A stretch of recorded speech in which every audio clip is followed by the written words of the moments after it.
بسم الله الرحمن الرحيم الحمد لله رب العالمين والصلاة والسلام على أشرف الأنبياء والمرسلين سيدنا محمد وعلى آله وصحبه أجمعين.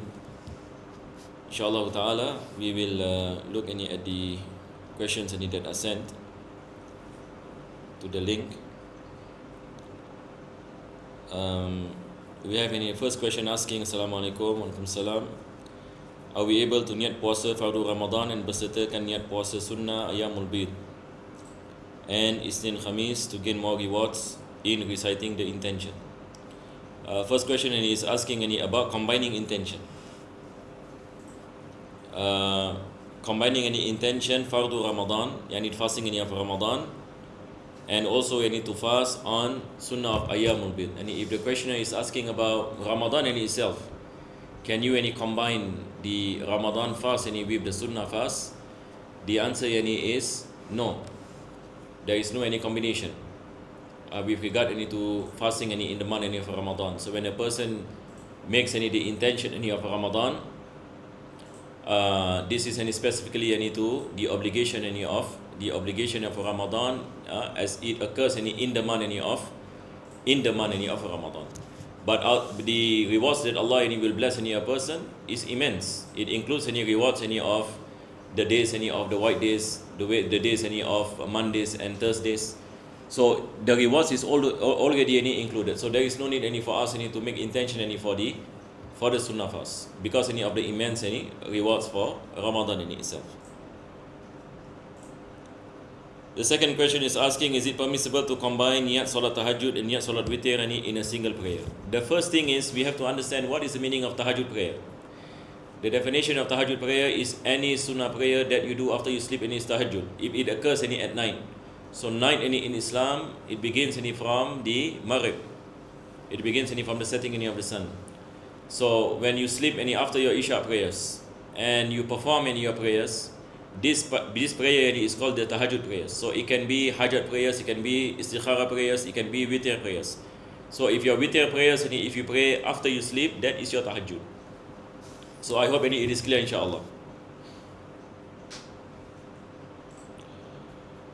Assalamu alaikum wa alaikum salam. I struggle with Waswas in prayer. I keep repeating parts of Rukun Qawli out of fear. I mispronounce the Dua and Surah. So I recite loudly and repeat my recitation, to the extent that the people around me are disturbed. I struggle to pronounce the letter Rain in Fatihah. Strangely, this only happened for fard prayer and not for sunnah. What is your advice regarding this issue? This issue of Waswas, the first thing is you have to first thing ascertain about your recitation. Is your recitation correct or not correct? So the way that you can do it is to recite in front of a teacher. So once that teacher tells you that your recitation is correct, then the second stage is that you have to fight your waswas. There is no other way. The way to fight any waswas is to go against it. So when you are praying, there is this waswas, the thoughts comes into you that says that your pronunciation is not correct. You should not listen to the waswas. Waswas we have to do the opposite. If the waswas comes and tells you that your prayer is not valid, then you need to tell yourself that my prayer is valid. If the waswas tells you that your pronunciation is wrong, then we have to tell ourselves that my pronunciation is correct. But before this, we already know that our recitation is correct, and we have recited in front of a teacher. We have ascertained our recitation. But when it comes into prayer, comes this waswas. So we have to fight any waswas by ignoring it. So this is the way that we can relieve ourselves from waswas. Otherwise, it will prolong. It will be very difficult. And if a person follows any waswas and keep on repeating, meaning you are following it, you are not fighting the waswas, then it cannot be cured. This will prolong for years and years. So there must be a stop to it. So you have to be confident, and you have to be brave to fight this waswas. If imam salat witr 1 rakat, but I want to continue my other witr at home, should I follow the imam or niyat 2 rakat and continue second rakat after imam salam? There are two ways. Either after the imam salam you stand up and you continue one more rak'ah, meaning you intend 2 rak'ah. when the imam prays 1 rak'ah, you intend 2 rak'ah. So this is one way. But this is not encouraged. If you are praying in the masjid, this is not encouraged, because there is an element of ostentation. This is natural. When a person goes up for the second rak'ah, the whole masjid will look at you. The whole masjid will look at you. So it will occur to you that, mashallah, now people know that the reason I'm doing this because later on at my house I will continue any prayers in my house. So because any of this, so many of even scholars here, for example in Tarim, they say it is better to just follow the imam. It's just to follow the imam. Imam pray 3 rak'ah, you pray 3 rak'ah. But you see, the thing about witr prayers is that you end the witr always with the odd number of rak'ah. So if you have prayed 3 rak'ah, meaning you have to end the witr prayers with an even rak'ah. So you can end the witr prayers at your house with 2, 4, 6, 8. So you don't have to pray the odd number of rak'ah again. So because you have prayed the odd number earlier, so you close the witr with the even number, because if you close the even number, it becomes odd.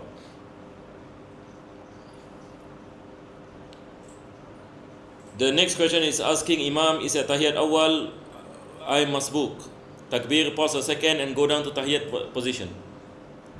Halfway down, the Imam makes his way up to the next rak'ah. Do I continue the way down and say my Tahiyat Awal, or go down and stop a while and stand, or just go back to standing position to continue with the Imam? So it depends on where you are when you go down. The question is asking that he's a Masbuk. So he said Allahu Akbar, Imam was sitting down, Tahiyat, Tashahud and then when he wants to go down, Imam goes up. When he wants to go down, Imam goes up. So you should follow the Imam, not to go down, because now the Imam is not in the position of Tashahud anymore, and you have not reached in the position of Tashahud.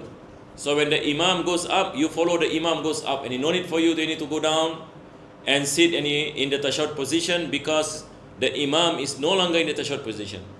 So I hope it is clear, inshallah. I have a similar question as above, but this is doing Zohor time. Let's say I start the Salat maybe 5 to 10 seconds later than the Imam. I cannot hear the Imam read Fatihah, so automatically I read the Dua, Istiftah. Maybe I just started Fatihah, maybe not even started Fatihah, the Imam Ruku. Am I considered Masbuk, or did I start with the Imam? Do I consider my Fatihah covered by the Imam, or have to read it before going to Ruku, before the Imam goes into Sujood? This is a good question, and this is very important, and that all of us must understand this thing, because this occurs many a times. The first thing that we have to understand is the definition of Masbuk. What is the definition of Masbuk? So you can refer to Muqaddimah Hadramiyah. The author speaks about the definition of Masbuk. The definition of a Masbuk is a person who does not have enough time to recite Fatihah with the Imam. So we must memorize this thing. A person, a ma'mum who comes into prayer and he does not have time to recite the Fatihah with the Imam. So an example is, you come late for prayer, Imam already started the prayer, and you say Allahu Akbar and you recite Fatihah. Halfway through, the Imam ruku. So now you are Masbuk, because you do not have enough time to complete your Fatihah behind the Imam. But if you have time to complete Fatihah behind the Imam, then you are not Masbuk. So for example, you enter into prayer late, and then you recite Dua Iftitah, like the question here. The person recite Dua Iftitah, thinking that the Imam will read long surah. The person recite Dua Iftitah all the way until finish, then he starts Fatihah. Once he starts Fatihah, Imam does the ruku. So in this situation, the question we ask, is this a Masbuk? So the question goes back to, does he have the time to recite the Fatihah behind the Imam? If the answer is yes, but he made the mistake of reciting Iftitah instead of the Fatihah, now you cannot do ruku with the Imam, because you are not Masbuk. You are not any Masbuk. You have time to recite Fatihah. So it is wajib that you complete your Fatihah. If you do the ruku with the Imam, you do not get the rak'ah with the Imam. You do not get the rak'ah with the Imam, even though you get the tumanina with the Imam. Why? Because you are not Masbuk. You are Muwafiq. Muwafiq is the opposite of Masbuk. So a Muwafiq is a person who gets enough time to recite Fatihah. So that is why the advice is always that if you are late for prayer, do not recite iftitah. Do not recite iftitah. And if you are really late and for prayer, for example, Imam is reciting Inna Atayna Kal Kawthar, and you know there is no chance.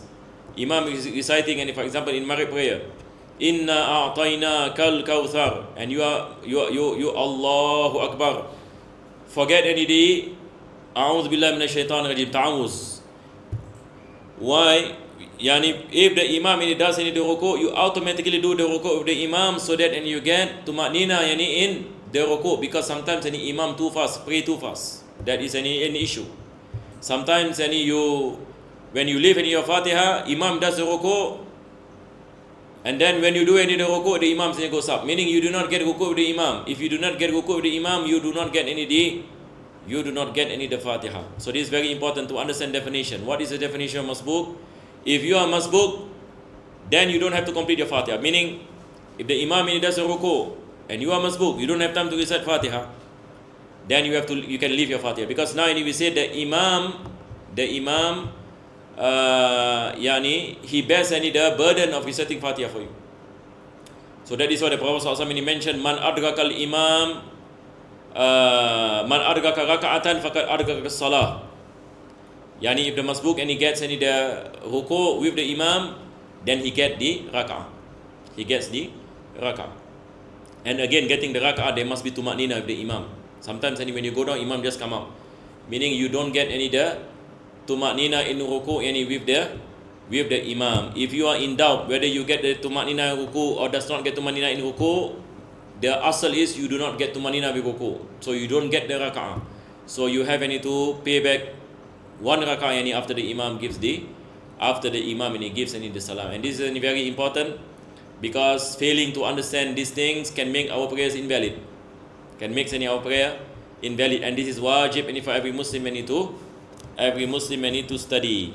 So refer to Muqaddimah Hadramiyah. And one of the important things that is mentioned in the book Muqaddimah Hadramiyah, and with regard to this issue, the author specifically mentioned about this thing.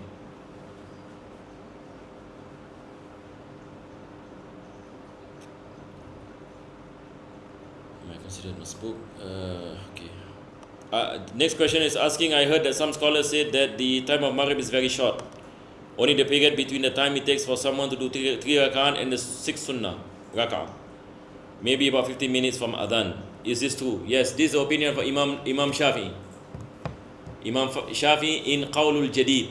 And Imam Shafi'i, and he has two madhab. We have the mazhab of Qadim and mazhab of Jadid. And Al-Imam Shafi'i himself says that his madhab is the mazhab of Jadid. The preferred madhab is the madhab of Al-Jadid. Al-Jadid meaning the new madhab. The new madhab is the latest madhab before he passed away when he was in Egypt. So in this new madhab Al-Jadid, he mentioned that the time of Maghrib is the time taken to adhan, iqama, praying the sunnah qabliya and ba'diya, and the 3 rak'ah. So altogether you have how many prayers? You have 7 rak'ah. 7 rak'ah inclusive of adhan, iqama, satrul awra, covering awra, ablution. The time taken to do ablution. That's it. This is the time of Maghrib. So if a person and he prays in Maghrib, and after this time can about 10-15 minutes. So if Maghrib at 7 p.m., in the latest opinion of Imam Shafi'i, and in the Qawlul Jadid, 7:50 no more Maghrib. And if you pray 7:20, it's qada. This is the opinion of who? Of Al-Imam Shafi'i. But the scholars after Al-Imam Shafi'i, they mentioned that there is a hadith that is authentic. The Prophet ﷺ, and he mentioned in this hadith, and this hadith is narrated by Imam Muslim. The Prophet ﷺ, he said, waqtul isha ma lam yaghib ash-shafaq, or kama qala sallallahu alaihi wasallam. The Prophet sallallahu alaihi wasallam says that the time of isha is the time of Maghrib The time of Maghrib is as long as the shafaq is present, the shafaq al-ahmar. This is a long thing, and we have the sun, and when the sun set, there is the rays. In Arabic we call it the shafaq. Shafaq in Safina is mentioned. Safina to Najah is mentioned there. How many shafaq are there? There are 3 types of shafaq. One is shafaq ahmar, shafaq asfar, and shafaq abiyad. So the Prophet ﷺ mentioned that the time of Maghrib, ma lam yarib ash-shafaq. Shafaq here is mentioned, meaning is shafaq al-ahmar, and the red ray. So our scholars mentioned, since this particular hadith is authentic, and shafaq al-ahmar is the time of Isha. Shafaq al-ahmar is the time of Isha. So they mentioned that the opinion that says that the time of Maghrib is all the way until Isha time, until shafaq disappears. So this is what we practice today in all of our mosques in the Shafi'i madhab. Clear, inshallah. So Imam Shafi'i, in his opinion Qadim, he mentioned this opinion. In Jadid, and he says that the opinion of the 10-15 minutes after Maghrib. But if a person asks, what is the mazhab Imam Shafi'i? What is the mazhab Imam Shafi'i? Which is the opinion in the madhab? We say the madhab is not qawl Jadid in this situation. The madhab is qawl Qadim. So in the mazhab Imam Shafi'i, there are about 18 opinions that we go back to qawl Qadim. And because the dalil is stronger. The dalil, and we have the hadith that is sahih, we in this regard. So this I think also I would like to say that some people they confuse between the mazhab Imam Shafi'i and the opinion of Imam Shafi'i. Yani if you ask, is the opinion of Imam Shafi'i, mazhab Imam Shafi'i same? No, they are not the same. There are certain things that Imam Shafi'i says, but we don't follow. We do not follow this opinion. But this is the opinion of Imam Shafi'i. We follow the opinions of Ashabu Shafi'i, those who came after Imam Shafi'i. Because when you speak about madhab, we are not speaking about the opinion of one person. And remember this, when we speak about mazhab Shafi'i, we are following thousands of ulama. We are not following Imam Shafi'i alone. Some people they don't understand. They thought mazhab Shafi'i, we are following Imam Shafi'i. So what they do, they go back to Kitab Risalah, and they say, but Imam Shafi'i mentioned in Risalah like this. Say that is not in the mazhab Shafi'i. Where is the mazhab Shafi'i? The mazhab in Shafi'i is found in the books later after Imam Shafi'i. So this is a thing that we have to understand. So that is why now when you want to study mazhab Imam Shafi'i, you study books like Muqaddimah Hadramiyah, you study any books like Minhajul Talibin, Fathul Mu'in. This is mazhab of Imam. This is mazhab of Al-Imam Shafi'i.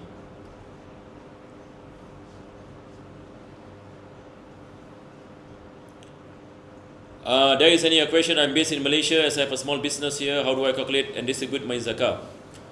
Is it I total my Singapore, my SG, and if I doesn't hit nisab, I don't need any to take out for SG, for Singapore? I don't quite understand this question, but ala kulli hal, it's a long question. Or I calculate Singapore and Malaysia total within the year and take out zakat from there. There is some confusion for monies that I transfer from Singapore back to Malaysia, back to example 4K stationery for 8 months, but then in transfer this 4K to Malaysia, does the 1 year reset? I think the questioner is asking that he is based in Malaysia, but at the same time he is staying in Singapore. Or when you say you are based in Malaysia, ala kulli hal, with regard to zakah, you pay where you are. If you are staying in Malaysia, you pay your zakah in Malaysia. If you are staying in Singapore, then you pay your zakah where? Your zakah in Singapore. So basically, the question is always, where are you? Where are you staying? Where are you staying? If you are staying in Singapore, then in the mazhab Imam Shafi'i, again this mazhab Imam Shafi'i. In the mazhab Imam Shafi'i, and we have an opinion that says that you cannot pay zakah outside your country. There is any opinion. Tamam. So if you are based in Malaysia, then where do you pay your zakah? You pay your zakah in Malaysia. With regard to nisab, there is no worry whether your money is in ringgit or in Singapore dollars, because nisab goes back to gold. So the nisab for money is 85 grams of gold. So if you have ringgit and and Singapore dollars. Combine any your money in ringgit and in Singapore dollars. How much gold any does it amount? So if it amounts any 86 any grams, then you hit any the nisab. You hit any the nisab. So now any if you look at the price of gold now, now any the price any differs. So how many ringgit does a person any needs to have any in Malaysia to meet any the nisab? 85 grams. Now I do not know. I think now 1 gram any is about 170 US. So you convert any 170 US any to ringgit or to Singapore dollars, and if you have Singapore currency, you convert any to Singapore dollars or you convert any to ringgit. How much any is it? So then after that, you look any at how much any you have, then convert any to look any at the price any of gold. From there, any you can know any on nisab. And then when you distribute any your zakah, you distribute any based on where you are. You distribute any based where you stay. There is another opinion in our madhab any that you can give zakah out of your country. So if you find some poor people in Malaysia, for example, even if you stay in Singapore, but you find people desperate any for money, for example, in Malaysia or in Gaza, for example, like nowadays any we have people living any in these countries any they live any in situations that we cannot even imagine. The poverty any that they are in. It cannot be compared any with the poor any that we have any in our country. So a person any wants any to give any zakat any overseas, and yes, any you can any give any your zakah any overseas. The next question is asking this time. Assalamualaikum Waalaikumsalam. If I already paid my zakat fitrah and family in Singapore, when I'm at overseas after Maghrib and the 30th any Ramadan, do I need any to give any my zakat fitrah at the country I'm currently in? Yani once any you pay a zakat fitrah, the obligation any has been done. You have any perform any your obligation. Because any you can pay your zakat fitrah in Ramadan. So once any you pay your zakat fitrah in Ramadan, there is no need any for you any to pay your zakat any fitrah. Does using a toothbrush, toothpaste during the fast break the fast? And what if some taste goes down the throat? Please elaborate between the timing if I wake up at 11 a.m. or maybe 2 p.m. I know there is a difference of using a siwak, but to brush the teeth to get rid any of morning breath. Using any the toothbrush and toothpaste, does it break any of fast? It does not break your fast if nothing enters any into your body. So the advice any is when you are using your toothpaste and your toothbrush, use it in a minimal amount. Use it any in a minimal amount. And when you do gargling, any do not do excessive any gargling. Because if you do excessive any gargling and it enters any into your throat, your fasting becomes invalid. So you need any to gargle off to remove the toothpaste. If you do not gargle properly, if you know that the toothpaste any enters into your body, your fasting any also becomes any invalid. So the way out any is to make sure that the toothpaste any has been removed, nothing enters any into your body, and likewise when you do gargling, you do not do gargling excessively. But it is better to avoid when you are fasting. The best is to avoid. So when do we brush our teeth? We brush our teeth before Fajr. Before Fajr any is the time any that we brush any our teeth. So brushing any of teeth before Zuhur, it is better to avoid. After Zuhur, makruh. After Zuhur any is makruh based on the hadith. Likewise, any we regard any to siwak. When can a teenager do? What can a teenager do while having hate in Ramadan? I find myself being lazier and tend to be on my phone scrolling away the whole day. With regard any to a woman any in menses, so what any you can do any is to engage any in the remembrance of Allah subhanahu wa ta'ala. So remembrance any of Allah subhanahu wa ta'ala, there are many.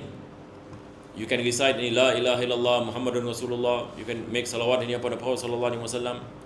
So engaging any in daily any invocations and likewise any remembrance any of Allah subhanahu wa ta'ala is any what is recommended. The green one only.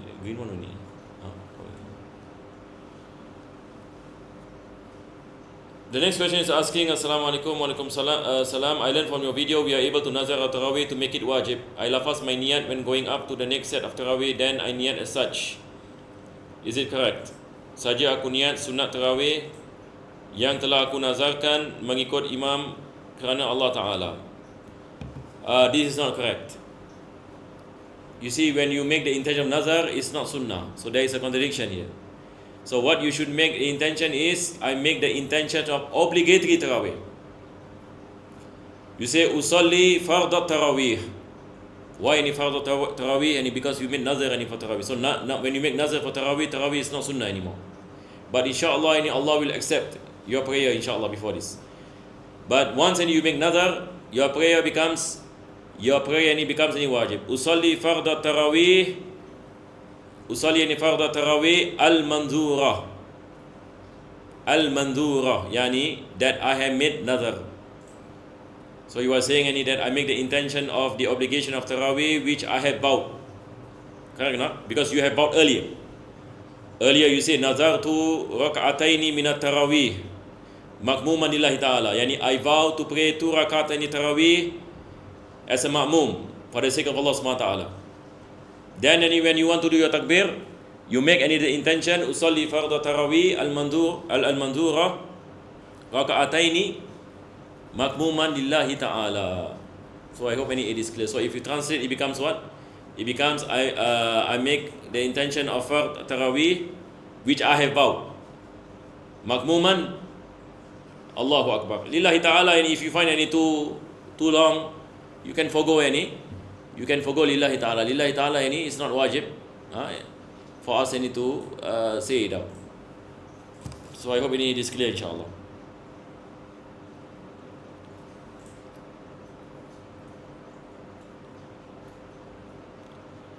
The next question asking, can women qada salat tarawih that were missed due to menstruation? No, it is not what you call it, with regard to menstruation. With regard to prayers, there is no making up. Prayers is different than fasting. For fasting you make up for the fasting. But with regards to prayer, you do not make up. Wallahu alam bis-sawab. Wa sallallahu ala sayyidina Muhammadin wa ala alihi wa sahbihi wa sallam.